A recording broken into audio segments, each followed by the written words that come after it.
Hello दोस्तों, कैसे हैं आप लोग। आशा करते हैं स्वस्थ और अच्छे होंगे। तो आज हम लोग ज्योग्राफी का एक नया वीडियो लेके आए हैं आपके सामने। और ज्योग्राफी का वीडियो कंटिन्यू धीरे धीरे और भी वीडियो आएंगे, ठीक है ना। इससे पहले वाले वीडियो में हमने जैसा कि वर्ल्ड मैप किस तरह से बहुत इजी से बनाना है, भारत का मैप हो गया किस तरह से इजी से बनाना है, वो सब पिछले वीडियो में वीडियो बना बना दिए हैं हमने, ठीक है ना। आज हम लोग देखेंगे आगे का सेशन, ठीक है ना, क्योंकि वो पहले अगर मान लीजिए कि आगे ज्योग्राफी स्टार्ट करने से पहले मैप आना जरूरी था, इसीलिए दो वीडियो जो आया था वो मैप पे आया था। अब हम लोग प्रॉपर तरीके से ज्योग्राफी को पढ़ेंगे, ठीक है ना। और ज्योग्राफी को जो पढ़ेंगे ही नहीं, अच्छे से ज्योग्राफी को समझने का प्रयास करेंगे, क्योंकि आने वाले जो भी एग्ज़ाम है या जिस तरह से एग्ज़ाम का अभी जो पैटर्न चल रहा है, प्रश्न काफ़ी डीपली पूछे जाते हैं। और हायर एग्ज़ाम जैसे हो गया आपका बीपीएससी और ये सब में जो होता है एनसीईआरटी बेसिस ज़्यादा प्रश्न अब पूछे जा रहे हैं, ठीक है ना। बट वन लाइनर से तो काम चलेगा नहीं। तो हम लोग भी उसी तरह से स्टडी करने का प्रयास करेंगे कि ज्योग्राफी को भी उसी तरह से पढ़ेंगे, ठीक है ना। ये नहीं कि सिर्फ डिक्टेशन में डिफाइन कर देना है, परिभाषा देख लेना है, वैसा नहीं करना है, ठीक है ना। परिभाषा डिफिनेशन ये आपको बुक वगैरह में रहेगा ही, ठीक है ना। तो फिर वो हम नहीं आपको कराने जाएंगे, ठीक है ना। हम आपको बुक सजेस्ट कर देंगे, वो बुक पढ़ लीजिएगा। हाँ, वो बुक और भी अच्छे से समझ में आएगा जब क्लास प्रॉपर आप यहाँ पे कर लीजिएगा तो वो समझ में आ जाएगा। बुक लिस्ट की बात किया जाए तो बुक लिस्ट में आप पढ़ सकते हैं एनसीईआरटी सबसे बेस्ट है। 11th का एनसीईआरटी पढ़ सकते हैं ज्योग्राफी के लिए, उसका दो आता है, ठीक है ना। एक भाग वन और भाग टू। भाग वन जो है आपका भौतिक भूगोल है और भाग टू जो है आपका आ जाएगा भारत भारत के बारे में, ठीक है ना। तो उसको देख सकते हैं, ठीक है ना।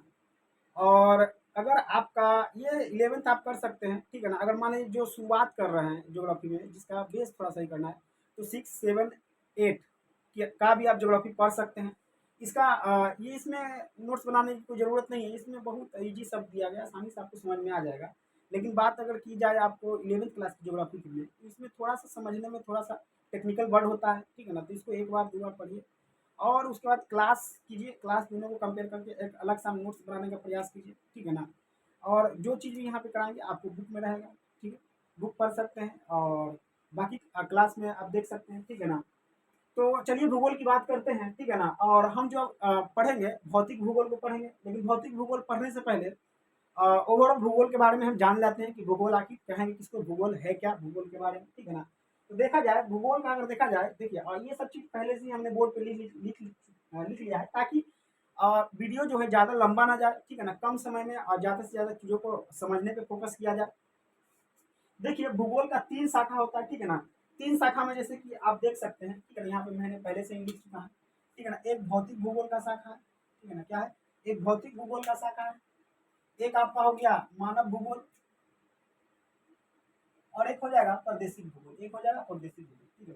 जो स्टूडेंट 11th या 12th में, ठीक है, 12th में जिनका अगर मान लीजिए ज्योग्राफी होगा, तो उसमें पढ़ना रहता है, ठीक है ना। मानव भूगोल, भौतिक भूगोल यानी कि प्राकृतिक भूगोल के बारे में, ठीक है ना। वहाँ पे एक कोटेशन लाइन भी आता है कि प्राकृतिक का मानवीकरण और मानवीय का प्राकृतिकरण, इसका मतलब क्या होता है। तो वो तो 12th की बात है, ठीक है ना। अब यहाँ पे आइए बात देखते हैं, ठीक है ना। तो 3 खंड में हम बांट सकते हैं, ठीक है ना। जिसमें अगर मान लीजिए कि भौतिक भूगोल यानी इसको बोलेंगे फिजिकल ज्योग्राफी, और आपका मानव भूगोल यानी कि ह्यूमन ज्योग्राफी, और प्रादेशिक यानी रीजनल, ठीक है ना।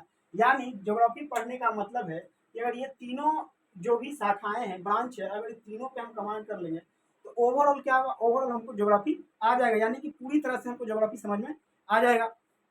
तो अगर देखते हैं कि तीनों में, ठीक है ना, तीनों शाखाएं में क्या क्या, यानी तीनों जो ब्रांच है उसमें अलग अलग है, तो अलग अलग क्या किसमें क्या पढ़ना है। तो इसमें देखिएगा प्राकृतिक ने क्या बनाया, ठीक है ना।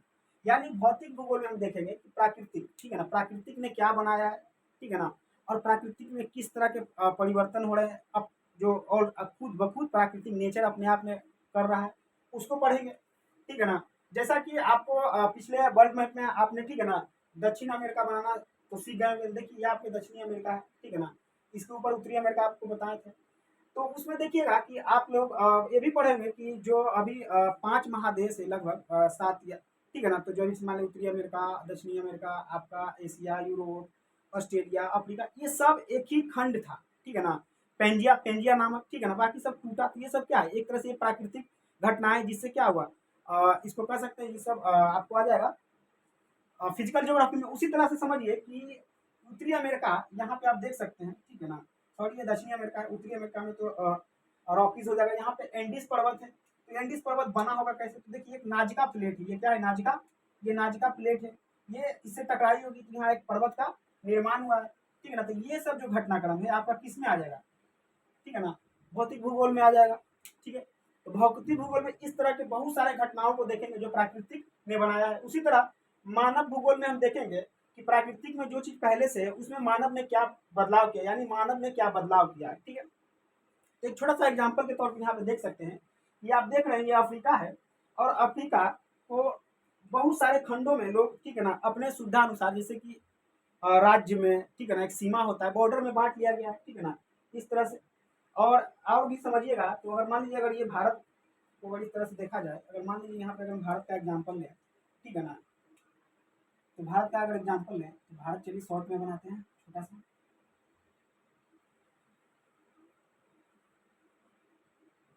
ये भारत का एग्जाम्पल अगर लिया जाए तो मान लीजिए 1947, ठीक है ना, से पहले ये आपका देख रहे हैं ये पाकिस्तान सब क्या था, भारत का हिस्सा था, लेकिन फिर ये बांटा कि नहीं बांटा, तो ये भी कौन बांटा, मानव बांटा। तो इस सब में क्या है, ये सब एक तरह से एक एग्जाम्पल है कि मानव और भी बदलाव किया है, ठीक है ना। जैसे कि बांध बनाना, ठीक है ना, अपनी सुविधाओं के लिए जो भी प्राकृतिक के साथ छेड़छाड़ किया है, ठीक है ना, उससे क्या लाभ है क्या हानि, वो सब इसमें पढ़ेंगे, मानव भूगोल में पढ़ेंगे। उसके बाद देख रहे हैं फिर प्रादेशिक भूगोल। प्रादेशिक भूगोल में जैसे कि हम लोग अभी तक ज्यादातर भूगोल का मतलब सिर्फ यही समझते थे, कैसे, कोई चीज को रट लेना है, ठीक है ना, कि याद कर लेना है, किसी भी तरह रट लेना है, समझना है या नहीं, ठीक है ना। यहाँ समझने की बात हम लोग करेंगे। रट लेना जैसे कि मान लीजिए कि राजधानी रट लिए, ठीक है ना, पर्वत पहाड़ रट लिए, ठीक है ना, उत्तर में जैसे भारत की बात की जाए तो उत्तर में कौन कौन नदी है, ठीक है ना, ये सब रट लिए। लेकिन आखिर नदी है तो उत्तर में ही क्यों नदी है, ये नदी उत्तर में ये नदी है किस तरह से, कहाँ से बन के आया, कहाँ निकल रहा है, ये सब कारण, ठीक है ना। तो नहीं देखे होंगे, रटना नहीं है, यहाँ पे समझना है। उसी तरह अगर समझिए तो प्रादेशिक में भी कौन चीज कहाँ है वो प्रादेशिक में आ जाएगा। तो मान लीजिए ऑस्ट्रेलिया का छोटा सा एग्जाम्पल लिए हैं, तो हर जगह अलग अलग, ठीक है ना, खनिज पाया जाएगा। तो मान लीजिए यहाँ एल्यूमिनियम है, यहाँ एल्यूमिनियम पाया जाएगा, एफी मतलब लोहा, ये और ये गैस, ठीक है ना। तो कहाँ क्या पाया जाएगा ये इसमें हम देखेंगे। यानी 3 शाखाओं को अगर हम देख लेंगे तो ओवरऑल क्या हो जाएगा, हमको भूगोल का नॉलेज हो जाएगा, ठीक है ना। अब चलिए परिभाषा पे आते हैं कि भूगोल की परिभाषा क्या है, ठीक है ना। तो हाँ, हमने पहले ही बोला जैसे कि हम लोग यहाँ डिक्टेशन में फॉर्म में नहीं पढ़ेंगे, ठीक है ना, शॉर्ट में समझेंगे, ठीक है ना। जैसे बचपन में पढ़ते आएंगे भूगोल यानी कि भू प्लस गोल यानी भूमि गोल, ठीक है ना। तो यहीं तक नहीं सीमित रहता है डिफिनेशन, लेकिन वो शुरुआती दौर में, ताकि जब ज्योग्राफी में थोड़ा इतना भी टेक्निकल वर्ड ना लाया जाए, ठीक है ना, वो तो इसलिए रहता है। फिर देखिएगा यहाँ पर कि भूगोल की अगर परिभाषा की जाए तो आप अपने मन में सोचिए कि भूगोल हम कहेंगे किसको, यानी भूगोल में हम क्या क्या पढ़ सकते हैं, ठीक है ना। तो एक तरह से सोच के अगर देख सकते हैं कि भूगोल है क्या, ठीक है ना, अपने आप में बात कर सकते हैं। तो भूगोल एक तरह से देखिए स्टडी ऑफ अर्थ, यानी कि अगर कहा जाए कि पृथ्वी का अध्ययन क्या है, भूगोल है, ठीक है ना, पृथ्वी का अध्ययन भूगोल है। और कुछ कहेंगे, ठीक है ना, कि पृथ्वी के सतह का अध्ययन यानी स्टडी ऑफ अर्थ सरफेस, ठीक है ना, स्टडी ऑफ अर्थ हो गया, स्टडी ऑफ अर्थ सरफेस यानी भूतल का अध्ययन हो जाएगा, ठीक है। उसके बाद इसमें ब्रह्मांड का भी तो अध्ययन करते हैं, study of universe, study of universe यानी ग्रहों के बारे में पढ़ते हैं, सन के बारे में पढ़ते हैं, ठीक है ना, क्षुद्र ग्रह, उल्का पिंड, ये सब यानी ब्रह्मांड यूनिवर्स, ठीक है ना, आकाश गंगा, ये सब के बारे में पढ़ते हैं, ये सब भूगोल में ही पढ़ते हैं। उसके बाद फिर आप देख सकते हैं, ठीक है ना, डिस्क्रिप्शन ऑफ अर्थ यानी पृथ्वी का पूरा वर्णन भी इसी में आएगा, ठीक है ना, किसमें, भूगोल में पढ़ेंगे। उसके बाद इसमें कुछ विज्ञान की भी बातें आएंगी, सीखेंगे साइंस, और कुछ कला की बातें आएंगी, ठीक है ना। तो ये ओवरऑल अगर देखा जाए, ठीक है ना, ये सब क्या आ जाएगा आपका भूगोल का एक तरह से डिफिनेशन ही है, ठीक है ना, परिभाषा ही है कि आखिर भूगोल में हम लोग पढ़ेंगे क्या, ठीक है। तो यहाँ तक चीज़ों को समझ रहे हैं, ठीक है ना। और आगे भी और वीडियो आएगा, अब कोशिश करें कि वीडियो थोड़ा कम लंबा जाए, ठीक है ना, और चीज़ों को ज़्यादा समझें। तो यहाँ के बाद देखिए एक प्रश्न आता है, 2-3 प्रश्न आपके सामने रखना चाहते हैं, ठीक है ना। पहला प्रश्न है कि अगर ग्रह, ठीक है ना, ग्रह के बारे में आप लोग जानेंगे, यानी कि ग्रह जो है वो स्फेरिकल ही क्यों होता है, ठीक है ना, वाई क्यों होता है। यानी कि आपके सामने 3 शेप है, तो मान लीजिए ये शेप नहीं होता है, ये भी शेप नहीं होता है, ये गोलाकार स्फेरिकल ही क्यों होता है, ठीक है, थोड़ा सा सोचिए। उसके बाद देखिएगा कि मान लीजिए ये सन है, ठीक है ना, और ये सन है और ये अर्थ है, और अर्थ इसके चारों तरफ क्या कर रहा है, मूव कर रहा है, ठीक है ना। तो आखिर घूर्णन कर रहा है तो क्यों कर रहा है, वाई, ठीक है ना। सन के चारों ओर कोई भी पिंड, एग्जाम्पल अर्थ का ले रहा है, मूव क्यों कर रहा है, ठीक है ना, ये भी एक प्रश्न है, ठीक है ना। सोचिए अभी कि इसका आंसर क्या हो सकता है। फिर अगर आप देखे होंगे कि ये सन है, फिर यहाँ पे, ठीक है ना, यहाँ पे आपका ये आपका हो जाएगा मरकरी, वीनस, अर्थ, मार्स और यूरेनस, सैटर्न और अरुण बरुण यहाँ पे हो जाएगा, ये नेपच्यून हो जाएगा, ठीक है ना, और ये अरुण बरुण, ठीक है। तो ये जो है, ठीक है ना, और ये क्षुद्र ग्रह है, ये क्या है, क्षुद्र ग्रह, ये है क्षुद्र ग्रह, यानी एस्ट्रॉइड है, ये एस्ट्रॉइड है, ठीक है। तो यहाँ पे है कि सूर्य के, ठीक है ना, जो नजदीकी जो चार पिंड है यानी चार ग्रह है, उसका घनत्व ज्यादा है, उसका घनत्व ज्यादा है, क्यों, और ये बाद का है, जो क्षुद्र ग्रह के बाद का है, उसका घनत्व क्यों है, कम क्यों है, ठीक है ना। ये 3 प्रश्न है, ठीक है ना। आप इसको वीडियो को पॉज करके, ठीक है ना, कुछ देर इस पे सोच सकते हैं, विचार कर सकते हैं और अपने आप में बात कर सकते हैं कि इसका उत्तर क्या होगा, ठीक है ना। तो इसका अगर उत्तर की बात की जाए, ठीक है ना, तो अभी यहाँ पे उत्तर देंगे, लेकिन इसको समझने का प्रयास आगे आने वाली जितने भी क्लास होंगे, वीडियो होंगे, वहाँ भी अच्छे तरीके से, प्रॉपर तरीके से समझ लेंगे, ठीक है ना। ऐसा नहीं कि बस यहाँ पे बोल दिए यहीं तक क्लास नहीं रह जाएगा, आगे वाले आने वीडियो में और इसको प्रॉपर तरीके से समझेंगे। लेकिन यहाँ प्रश्न उठाए तो जवाब यहाँ पे सुन लीजिए, ठीक है ना। अगर आप लोगों ने वीडियो रोका होगा और अगर अपने से जवाब देने का प्रयास किए होंगे, तो यहाँ पे थोड़ा सा मिलाने का प्रयास कीजिए कि कहाँ तक मेरा जवाब सही है, यानी आप जो सोचे होंगे। तो यहाँ देखिएगा, ये स्फेरिकल होने का कारण है, ठीक है ना, पृष्ठ तनाव, पृष्ठ तनाव यानी सरफेस टेंशन,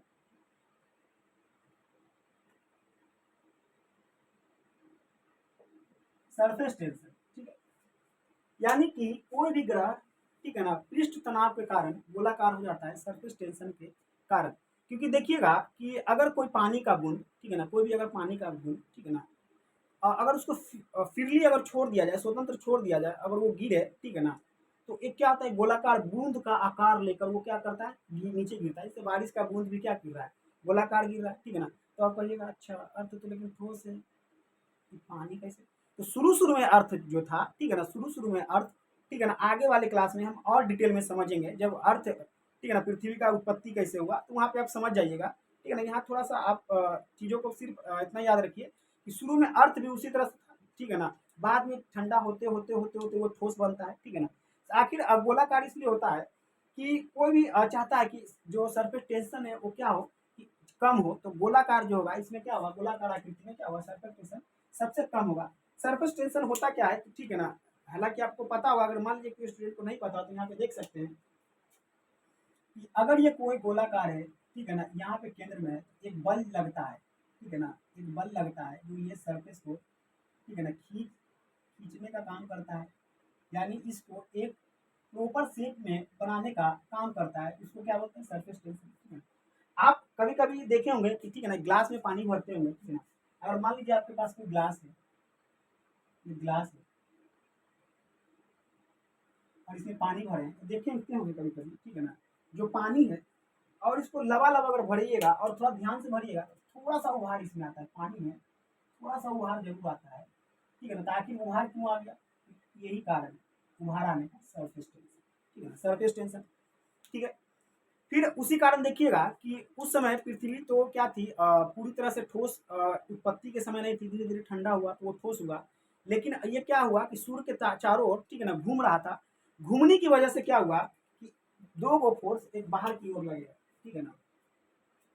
अगर मान लीजिए कि ये कोई गोलाकार है, ये कोई गोला है, ठीक है ना, ये कोई गोला है, यहाँ देखिए, ये कोई अगर, और ये तेजी से अगर घूमे, तेजी से घूमे, तेजी से घूमे, तेजी से घूमे, तो क्या होगा, तेजी से घूमे बाद देखिएगा इधर की ओर और इधर की ओर एक फोर्स अप्लाई होगा, जिस वजह से पृथ्वी का जो आकार है, आप लोग हल्का सा ऊपर से चपटा है, हल्का सा क्या हो गया, चपटा हो गया है, ठीक है ना, चपटा हो गया है। और इधर की ओर और इधर की ओर थोड़ा सा ये क्या है, उभार आ गया है, ठीक है ना। यानी प्रॉपर प्रॉपर गोलाकार नहीं है, यानी ऊपर से, यानी कि ध्रुवों पर, ठीक है ना, यानी पोल पर, ऊपर आपका नॉर्थ पोल और साउथ पोल पर थोड़ा सा चिपटा है। रीजन समझ गए, चिपटा की घूर्णन के कारण, घूर्णन के कारण, ठीक है। तो ये समझ गए, इसका कि ग्रह स्फेरिकल ही क्यों है, अगर चिपता है ऊपर और नीचे तो क्यों है, ठीक है ना, मूवमेंट के कारण, ठीक है।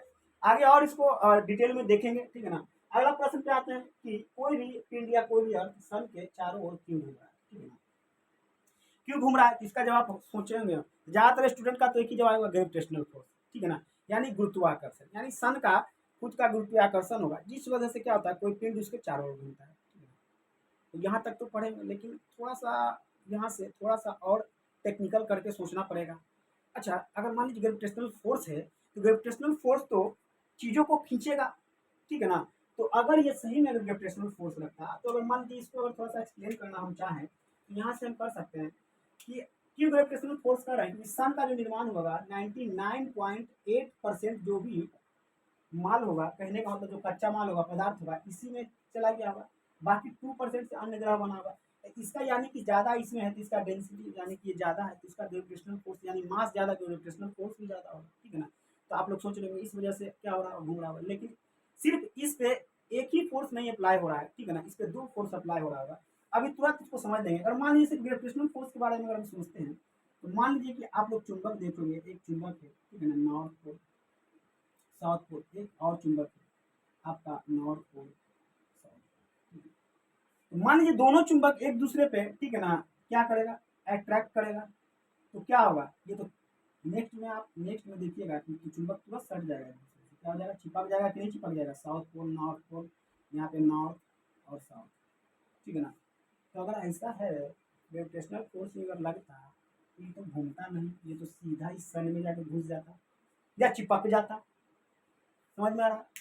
तो कोई ऐसा फोर्स होगा जो इसको जाने नहीं दे रहा होगा, कोई तो ऐसा फोर्स अप्लाई हो रहा होगा जो सन की ओर जाने नहीं दे रहा होगा, यानी इधर से तो फोर्स लग रहा है, ये ग्रेविटेशनल फोर्स तो लग रहा है, लेकिन कोई और फोर्स होगा, यानी कोई और फोर्स बाहर की ओर लग रहा होगा जो इसको बैलेंस किए होगा, ठीक है ना। ठीक है, जैसे हम मान लीजिए यहाँ पे खड़ा है, ठीक है ना, और इधर अगर मान लेते हैं कि मान लीजिए मेरे राइट साइड कोई सन है, ठीक है ना, जो हमको खींचना चाह रहा है, ठीक है, खींचना चाह रहा है तो हम उधर उधर की ओर खींच जाएंगे, लेकिन अगर मान लीजिए इधर से भी कोई हमको खींचना चाहे, ठीक है ना, और दोनों फोर्स बराबर बैलेंस हो जाए, तो हम क्या होगा कि एक ही जगह रहेंगे, समझ, भले ही इसी पाथ पे हम, ठीक है ना, उसके चारों ओर मूव करेंगे, लेकिन उसकी ओर नहीं जाएंगे, ठीक है। अगर समझ में आ रहा है, लेकिन अगर मान लीजिए कभी क्या होगा कि ग्रेविटेशनल फोर्स कमजोर पड़ जाए, तो अगर मान लीजिए इधर से खींचने वाला अगर, ठीक है ना, फोर्स यानी बल कम हो जाए, तो इधर वाला हम खिंचा जाएंगे, यानी कि पूरा ऑर्बिट से ही बाहर चला जाएगा, कोई बोला, समझ में आ रहा। तो यहाँ पे देखिएगा, इस बल को बोलते हैं अपकेंद्रीय बल, क्या बोलेंगे,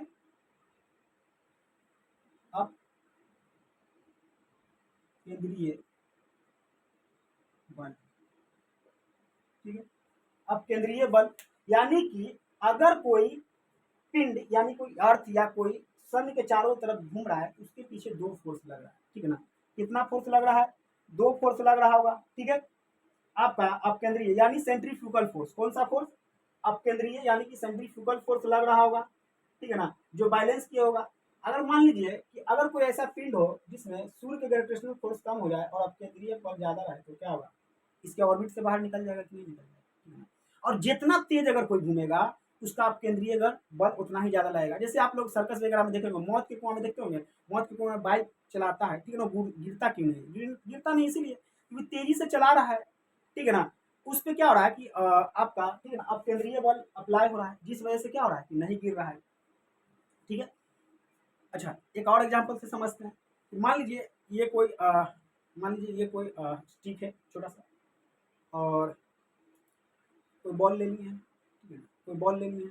बॉल में बचपन में देखेंगे एक रबर, एक बॉल में छोटा सा में रबर का एक धागा लगा होता है, रबर जैसा, जिसको स्पंज करता है, ठीक है ना, मारते हैं तो मान लीजिए इसमें रबर का एक लगा हुआ है, उसमें एक बॉल बंधा, अगर मान लीजिए बॉल बंधा हुआ है, ठीक है ना, तो मान लीजिए कि रबर इतना पे है, ठीक है ना, इसको अगर मान लीजिए ये रबर इतना पे है, ठीक है, इसको अगर हम तेजी से अगर इस तरह से इसे घुमाएंगे, तो क्या होगा कि जितना तेजी से घुमाएंगे रबर उतना दूर जाएगा, और ये एक पाथ पे घूमेगा कि नहीं घूमेगा, ठीक है ना। अगर इसको अगर स्लो करेंगे तो ये रबर अपनी ओर खींचेगा, जैसे कि सन खींचेगा ग्रेविटेशनल फोर्स से, ठीक है, और जितना तेज करेंगे ये बाहर की ओर जाएगा और ये बैलेंस करेगा, ठीक है ना, ठीक है ना, जिससे क्या होगा कि ये एक घूमेगा, यानी कि ग्रह क्या है कि अगर कोई अर्थ घूम रहा है, इस पर 2 फोर्स अप्लाई होगा, अब केंद्रीय बल और ग्रेविटेशनल फोर्स, ठीक है। सिर्फ ग्रेविटेशनल फोर्स कहेंगे तो फिर वो सन की ओर ही घूम जाएगा, समझ में आ रहा है, उसके पास चला जाएगा।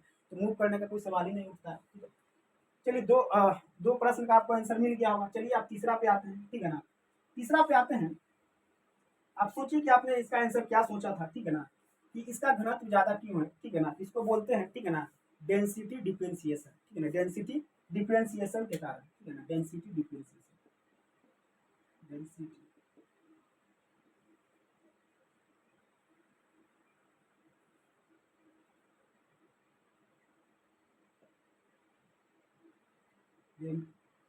डेंसिटी डिफरेंशिएशन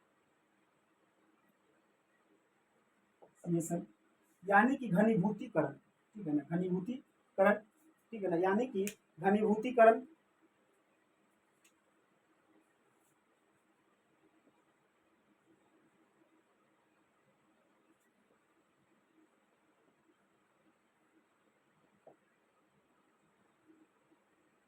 हिंदी में इसको बोलते हैं घनीभूतीकरण। ठीक है ना, इसको आप समझते हैं कि घनीभूतीकरण है क्या। ठीक है ना, जिस वजह से क्या इधर इधर का आपका, ठीक है ना, घनत्व कम होगा और इधर वाले जो भी ग्रह है उसका घनत्व ज्यादा होगा। क्योंकि इधर तो देखिएगा, इधर जो भी ज्यादातर होगा सब क्या होगा, इधर पढ़े होंगे, ये सब क्या है, ये सब गैसीय है। क्या है ये सब, क्या है, गैसीय है। और ये क्या है, ये ठोस है। ठोस है, ये ठोस है, यानी ये रॉक से बना हुआ है, ये ठोस है। ऐसा क्यों। ठीक है? तो इसको एक छोटा सा एग्जाम्पल से समझने का प्रयास करते हैं। ठीक है ना, मान लेते हैं फिर एक ग्लास लगे, एक एग्जाम्पल। ठीक है ना, कि एक ग्लास लेते हैं।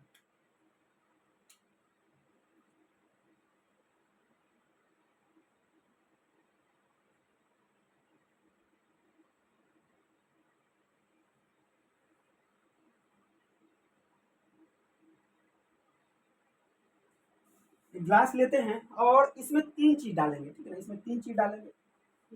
पहला चीज अगर मानते हैं कि हम डालते हैं क्या, मानते हैं इसमें रेत डालते हैं। क्या डालते हैं, यानी इसमें तीन चीज डालेंगे। फर्स्ट डालेंगे रेत, फर्स्ट डालेंगे रेत।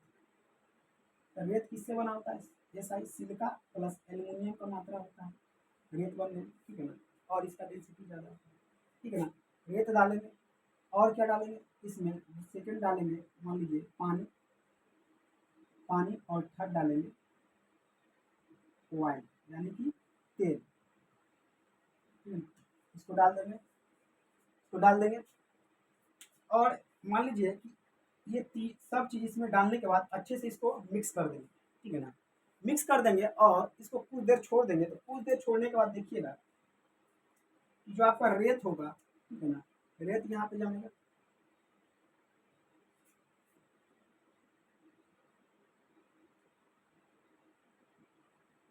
रेत नीचे आ जाएगा। ठीक है, उसके बाद आपको यहाँ पे क्या आपको दिखेगा, पानी का लेयर दिखेगा।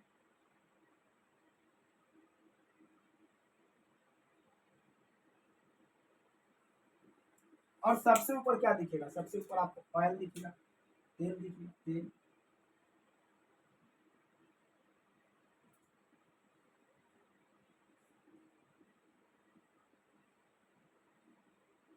ठीक है, ऐसा क्यों हो रहा है।